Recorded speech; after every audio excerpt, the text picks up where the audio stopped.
حبايبي طلبة وطالبات الثانوية العامة، السلام عليكم ورحمة الله وبركاته. إن شاء الله النهاردة هنحل مع بعض النموذج الخامس. ورقة وقلم ويلا بينا. بسم الله. السؤال الأول: If the force F2I minus mj acts at the point 0,4 and the moment of the force F about البوينت B equal 12. حلو الكلام. هو مديني المومنت about B equal 12، يبقى BA cross ال F equal 12. حلو الكلام. أهو BA cross ال F. البي الاول نجيبها A minus B هتطلع نيجاتيف 1 و1. المفروض ان المومنت هيطلع 12 K في الاخر اللي هو نيجاتيف 1 و1 كروس الاف اللي هي 2 ونيجاتيف ام. تمام كده؟ يبقى هنا خلاص ممكن ناخد 12 K ايكوال نيجاتيف 1 تايمز نيجاتيف ام، يبقى ام ماينس 2. ام ماينس 2 اللي هي المفروض يطلع هنا كي، فانا هشيل الكي دي مع الكي دي خلاص، يبقى ام ماينس 2 ايكوال 12. يطلع معانا الام ايكوال 14 اللي هي سي. معلش المفروض ال 14 اللي هي سي الاجابه دي. ماشي. اللي بعده خلاص الاجابه 14 يا شباب، احنا فاهمين. تمام كده، دي غلطه طبعا، المفروض الاجابه 14. ماشي. اللي بعده بيقول in the opposite figure the two forces F نيوتن و7 نيوتن. F نيوتن و7 نيوتن مالهم؟ act at the 2 points A and B. ماشي زي ما انت شايف كده respectively where ال F smaller than 7. ال F smaller than 7 يبقى الاف اصغر من ال7، يبقى لو طلب ريزلتنت اكيد هتبقى مين؟ هتبقى ناحيه ال7، يبقى ال7 هي الكبيره. هو بيقول ان دي اصغر من دي. تمام. AB equal 10 سم BC equal 4 if the line of action of the resultant act at C. يبقى هيبقى لتحت طبعا، لانه هو قال لك ان الاف اصغر من ال7، يبقى ال7 هي الكبيره، يبقى الار بتبقى بعدها وفي اتجاهها لان هم opposite direction. تمام. حلو الكلام. هو قال لي ان الاي بي equal 10 سم والبي سي equal 4 سم. هو طالب مني الاف نفسها بكام بقى؟ خلاص. طيب يا باشا الاف اصلا تعال نشوف. نبدا نقول ان القوه الاولى اللي هي الاف، يبقى الاف في المسافه اي سي يبقى اف 1 تايمز اي سي ايكوال اف 2 تايم بي سي. اف 1 اللي هي الاف تايمز الاي سي كلها اللي هي تايمز 10 ايكوال القوه الثانيه تايمز البي سي. صح كده؟ يبقى اف تايمز 14، معلش المفروض الاي سي كلها 10 بلس 4 يبقى 14 ايكوال 7 تايمز البي سي اللي هي 4. طب ما انا كده هعرف احسب الاف خلاص. حسبنا الاف تطلع 2 نيوتن. طب لو عايز الريزلتنت بقى خلاص، ما انا طلعت دي 2 يبقى 7 ماينس 2 تطلع الار ب 5. ده لو عايز الريزلتنت نفسها. تمام كده؟ طبعا انا متعود ان انا باخد القوه الاولى في المسافه اي سي ايكوال القوه الثانيه في المسافه بي سي. ده بفرض ان القوه الاولى بتاكت عند الاي والثانيه عند البي والار عند السي طبعا. تمام. اللي بعده تو فورسز F1 و F2. مديني ال F1 بس مش مديني ال F2، بس قال لك بيأكتوا عند ال A وال B respectively if the two forces form a couple. حلو الكلام. بص بقى يا باشا، انا معايا ال F1 4 و1، يبقى ال F2 طالما كابل يبقى عكس الاشارات كفيكتور، طالما كابل يبقى عكس الاي والجي، يبقى انت جبت القوه الثانيه. القوه الاولى بتاكت عند نقطه A والقوه الثانيه بتاكت عند نقطه B. هو عايز المومنت بتاع الكابل، طالما كابل هات المومنت في اي حته about A او about B. لو جبنا about B دي خلاص راحت، يبقى BA كروس F1. طب لو جبنا about A يبقى AB كروس F2. حلو الكلام. يبقى لو انا جبت المومنت about B يبقى القوه اللي بتاكت على البي خلاص، يبقى BA كروس ال F1. BA هتبقى A minus B هيطلع 1 و1 كروس ال F1 اللي هي 4 و1 يطلع معانا 1 minus 4 تطلع نيجاتيف 3K. هو عايز ايه؟ عايز المومنت نفسه، يبقى نيجاتيف 3K، يبقى الإجابة دي. اللي بعده بيقول if the position vector of a particle moves in a straight line. البوزيشن فيكتور اهو of a particle moves in a straight line is given as a function in R ان تي قصدي اهي، دي الفانكشن بتاعت البوزيشن فيكتور where C is a unit vector in the direction of the motion and the particle moves with uniform velocity. تمام كده؟ of magnitude 16 unit of velocity then K equal كام؟ بص يا باشا، انا الاول معايا الار. حلو الكلام. الار اهي 20 t سكوير بلس 16 t minus half k t سكوير. هنجيب الفيلوسيتي اللي هي ديريفاتيف الار، هيطلع معانا 4 t بلس 16 ماينس طبعا 2 تايمز هاف هتبقى 1 كي تي. تمام. الاكسلريشن المفروض تبقى 4 تي، بس هنعمل ديريفاتيف يبقى 4 تي ماينس كي. صح كده؟ واحد يقول لي استنى بقى يا مستر، هو انت جبت الاكسلريشن ليه؟ هو بيقول لك ان البارتكل ده بيتحرك بيونيفورم فيلوسيتي. طب يعني ايه يونيفورم فيلوسيتي؟ ايوه يونيفورم فيلوسيتي يا حبيبي يعني الاكسلريشن فانش، يعني الاكسلريشن بزيرو. فانا عشان كده جبت الاكسلريشن اسويها بزيرو عشان قال لي كلمه ايه؟ يونيفورم فيلوسيتي. يونيفورم فيلوسيتي يعني ما فيش اكسلريشن، يعني تساوي الاكسلريشن بكام؟ تساوي الاكسلريشن بزيرو. يطلع الكي ايكوال 40، يبقى الاجابه سي. هو كان طالب الفاليو اوف كي. سؤال حلو وجميل وفيه فكره بسيطه كده. تمام. اللي بعده. The algebraic measure of the force F is given as a function of time t by the relation F equal الكلام ده. مديك F equal كده. تمام؟ where F is measured in Newton. تمام. والT by second انا بركز في اليونتس قوي. ان الفورس measured بالنيوتن والT بالسكند اوكي. And the M is constant if the change of momentum during the time interval اللي هو ده equal to 116. ايه هو اللي تشينج في المومنتم؟ ليه اسم تاني فاكره؟ اسمه امبلس. يبقى اللي تشينج في المومنتم اسمه امبلس. وايه علاقته بالاف لما تبقى فاريبل؟ يبقى انتجريشن. المفروض ان الدلتا اتش اللي هو اللي تشينج في المومنتم اللي هو الامبلس ايكوال انتجريشن الفورس في التايم انترفال اللي هو قال عليها دي، انتجريشن الفورس وذ ريسبكت تو تايم. صح كده؟ تمام. يبقى الانتجريشن من 0 ل 6 هنكتب الفورس اهي.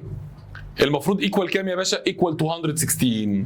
بس المفروض الدي تي هنا معلش. تمام كده.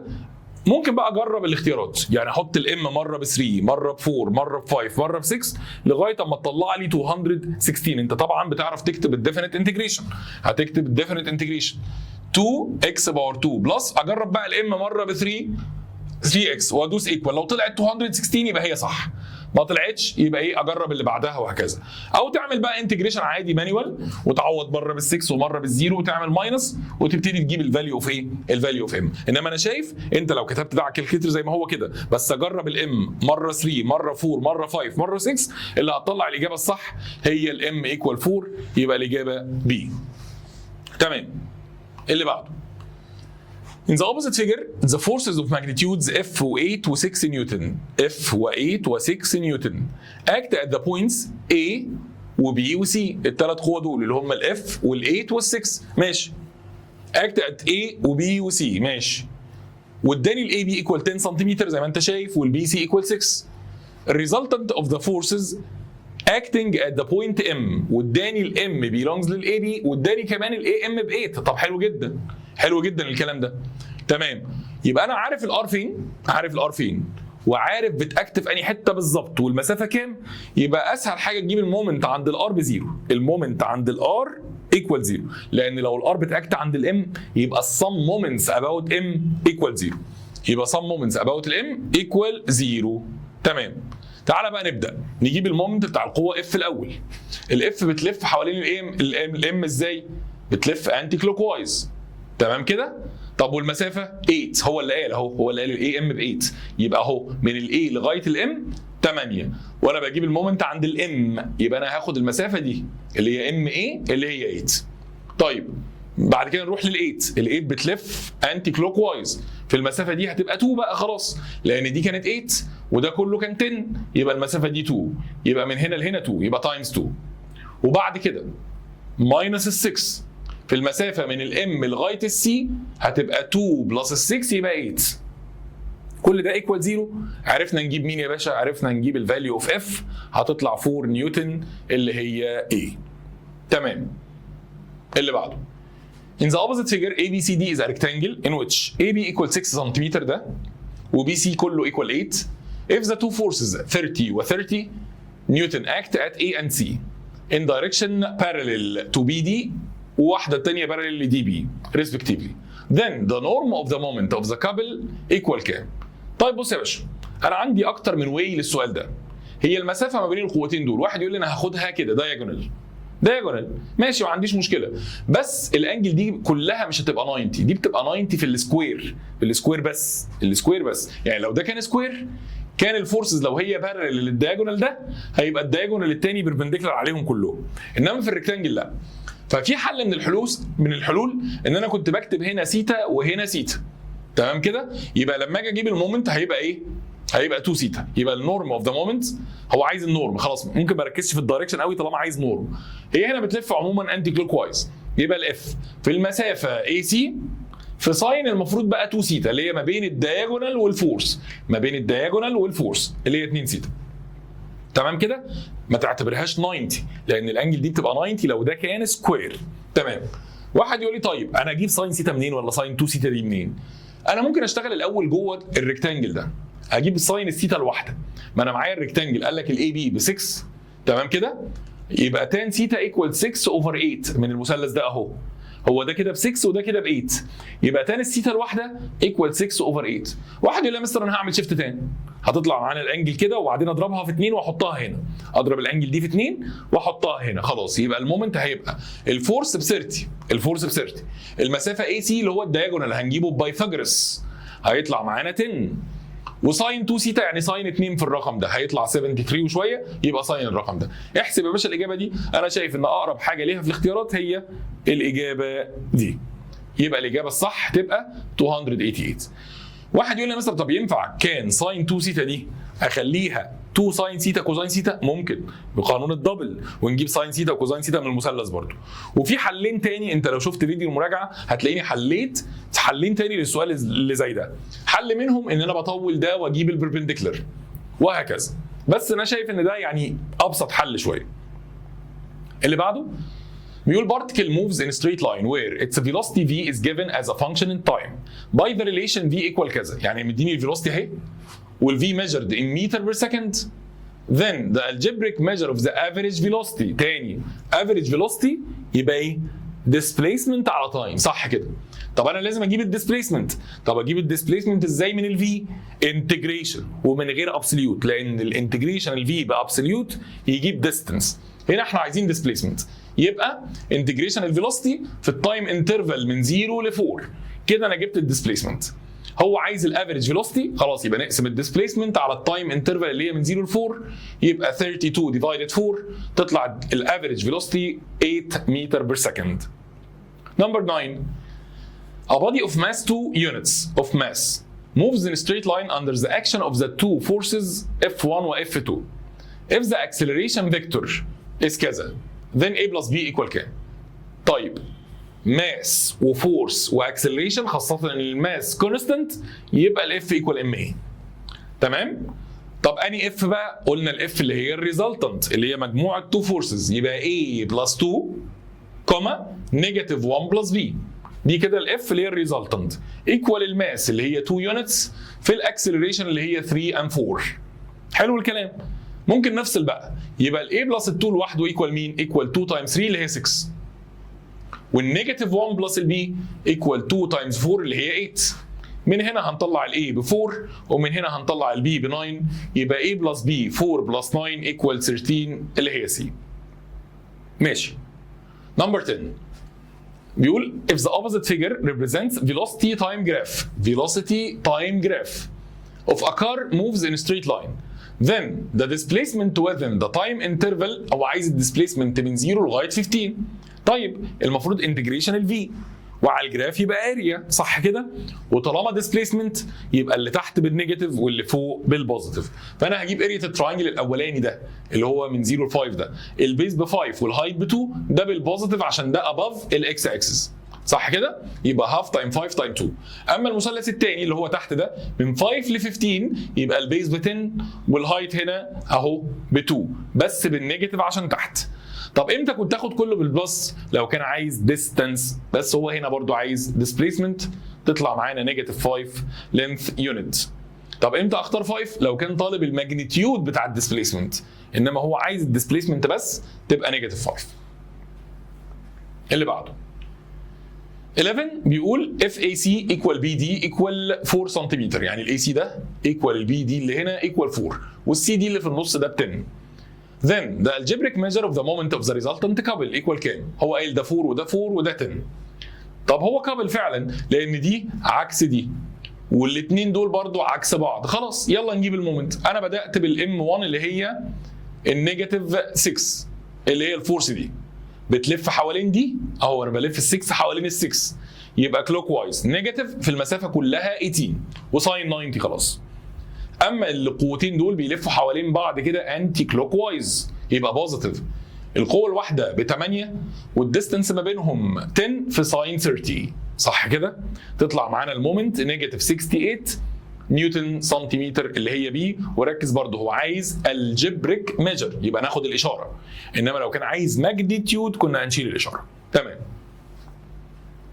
12 if a body moves in a straight line under the effect of two forces او of the force معلش اللي هي 6i plus 4g from the position A1 و 2 to the position B3 و 3 then the work done by this force during displacement AB.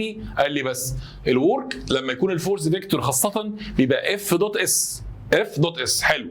طب الاس هو حركها من A ل B يبقى AB اللي هي B minus A تطلع معانا 2 و 1 صح كده؟ يبقى دي كده الديسبليسمنت. هو عايز الورك يبقى F دوت S. الاف معانا 6 و 4 دوت الاس 2 1 وطبعا الدوت الاكس ملتبلاي الاكس بلس الواي ملتبلاي الواي تطلع معانا 16 ورك يونت. ماشي. اللي بعده بيقول ان ذا اوبوزيت فيجر اي دي ايكوال 13 سنتيمتر ماشي اللي هو الحته دي ومعانا البي دي 5 اللي هو الحته دي برضو بي سي ايكوال 12 ماشي.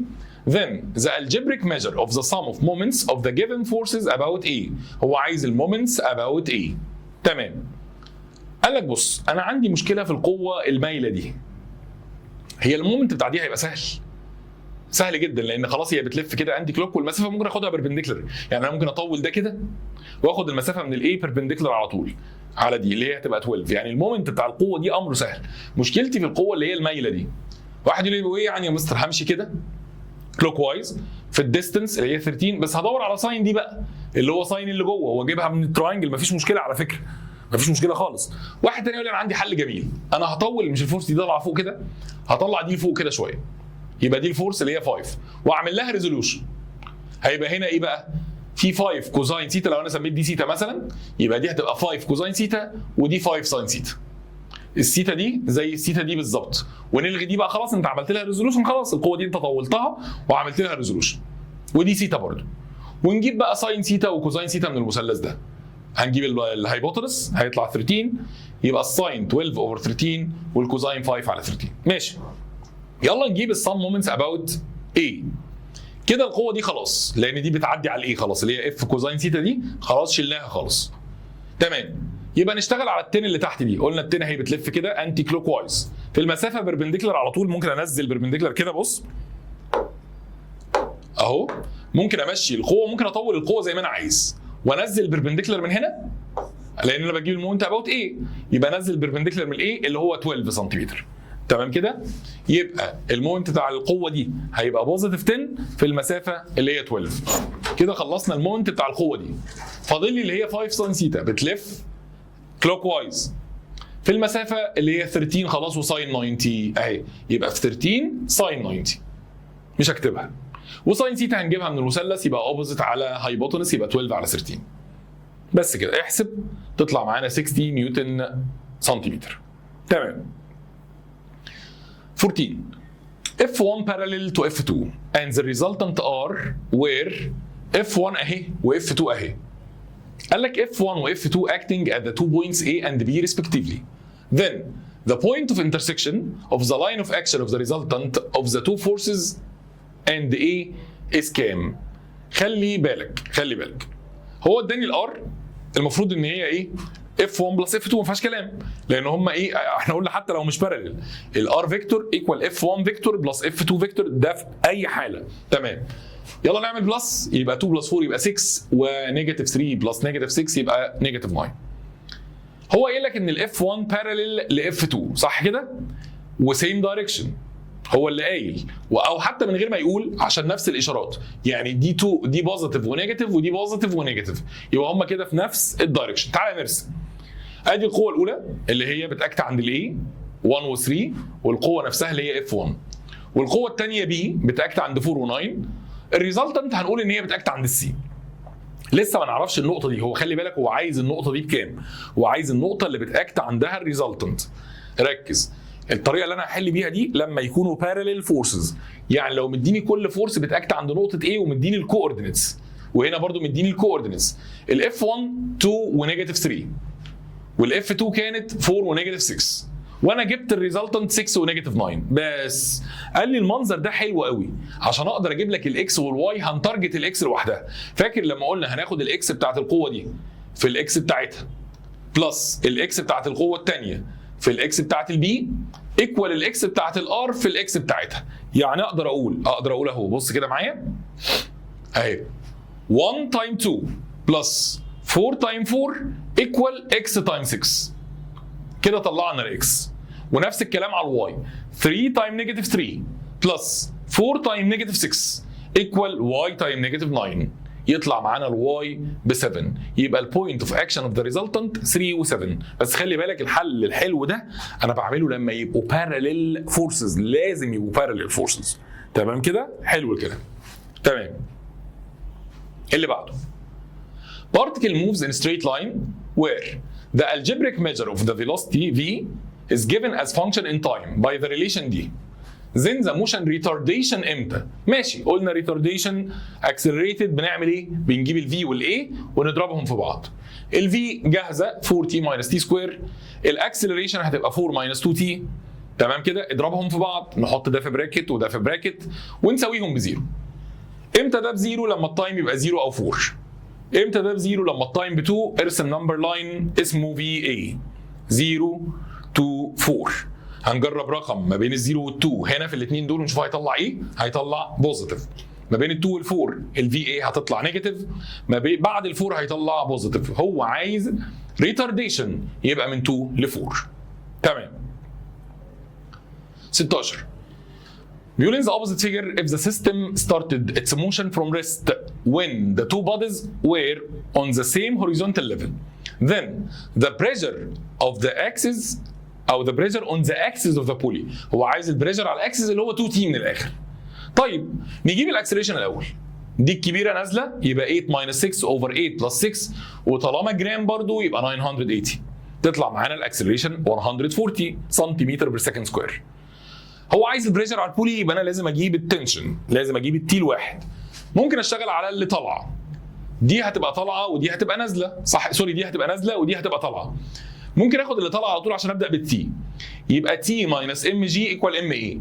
تي ماينس ام جي ايكوال ام اي وناخد الماس اللي هي 6. صح كده؟ تمام. هنعرف نحسب خلاص التي لان انا معايا الجي ومعايا الاكسلريشن. جبنا التي هتطلع معانا الرقم ده بالداين. خلي بالك انا شغال وحدات صغيره عشان كده اخدت الجي 980. يطلع الفورس او التنشن بالداين. هو عايز البريشر على الاكسس يبقى 2t. اضرب الرقم ده في 2 وهو عايزها بالداين الحمد لله. تطلع معانا الرقم اللي هو 13440. طب لو كان عايزها جرام ويت يبقى ديفايدد 980. تمام. اللي بعده 17 in the opposite figure AB is a uniform rod. AB ده uniform rod of weight 12. المفروض ان ال 12 في النص. هو بس مميلها شويه، انا هرسمها لك تاني اهي. هي المفروض الويت تبقى في النص بالظبط عشان هو قايل ان هو يونيفورم رود. انا رسمتها لك تاني اهو، الويت في النص بالظبط. تمام. بيقول بعد كده ان في هنا رياكشن وهنا في رياكشن عند البي وعند الاي، وفي ويت هنا 20 نيوتن. تمام. ان ايكوليبريم قال لك ان الرود ده هو اللينس بتاع الرود كله 20، وقال لك ان الرود ايكوليبريم لما الار 2 تريبل الار 1. الار 2 تريبل الار 1. ماشي. طالما الويت يونيفورم يبقى خلاص، طالما الرود قصدي يونيفورم يبقى الويت في النص وهو كله 20 يبقى دي 10 والحته دي كلها 10. تمام كده؟ المفروض ان R1 بلس R2 ايكوال ده بلس ده. تمام؟ بس هو قال معلومه ان الR2 اللي هي دي تريبل الR1، يعني لو دي R يبقى دي 3R. حلو الكلام كده؟ يبقى نحط R1 بR بلس 3R ايكوال 32. 4R ايكوال 32 يطلع الR ب 8. يبقى من الايكويشن دي انا قدرت اطلع الفاليو اوف R. طب يا مستر هو مش عايز الار، هو عايز الاي سي. ماشي يا باشا، خلاص هو عايز المسافه اي سي اللي هي من اي سي. ماشي تمام، يلا بينا. احنا طلعنا الار ب 8 يبقى دي هتبقى 24. صح كده؟ يلا نجيب سم مومنتس اباوت ايه. مش هو عايز الاي سي كلها؟ عايز الاي سي كلها يبقى افضل نقطه اجيب عندها المومنت ايه. طب لو كان عايز البي سي يبقى نجيب المومنت اباوت بي، تبقى احلى يعني. تمام كده؟ لو كان عايز البي سي. ماشي يلا بينا.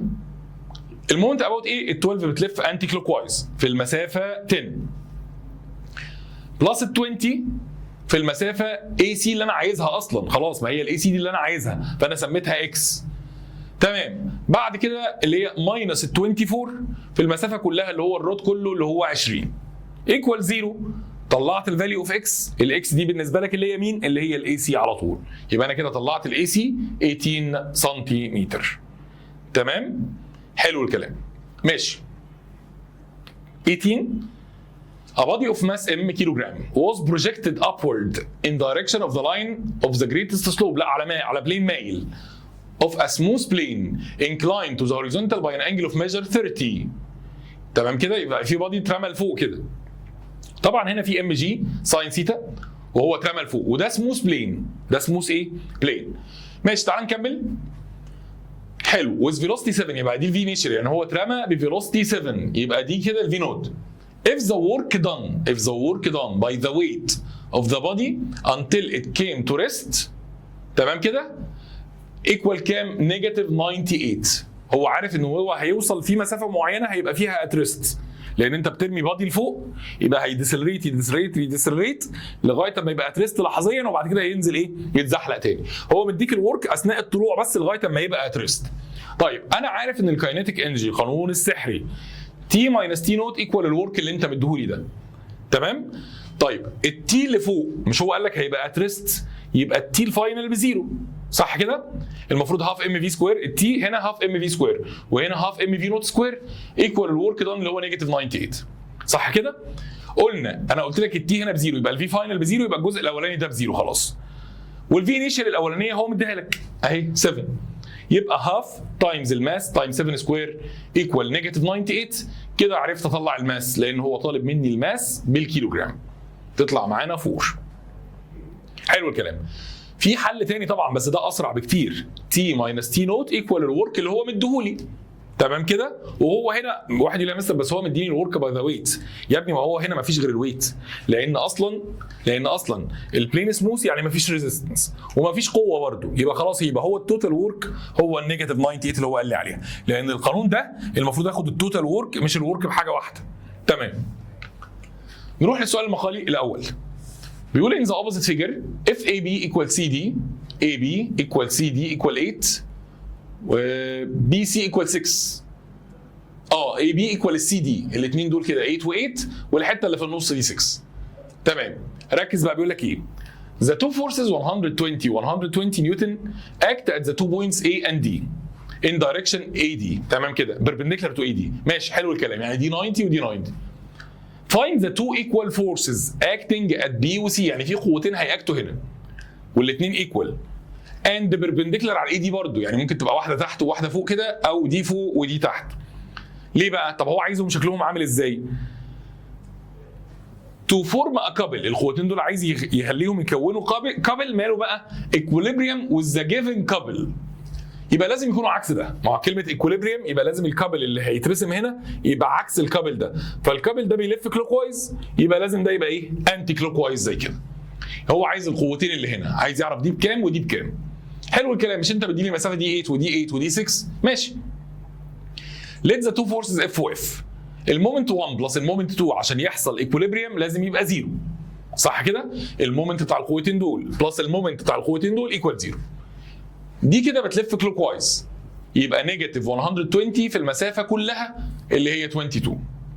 اما الاف والاف بلس المسافه ما بينهم 6 وساين 90 يبقى therefore كل ده ايكوال 0. يطلع معانا الاف ايكوال 440 نيوتن. يبقى كل قوه من الاثنين 440 يبقى دي 440 نيوتن ودي برضو ايه؟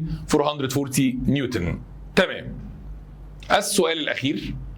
A ball of mass 400 gram is projected on a horizontal plane with velocity 20 meter per second.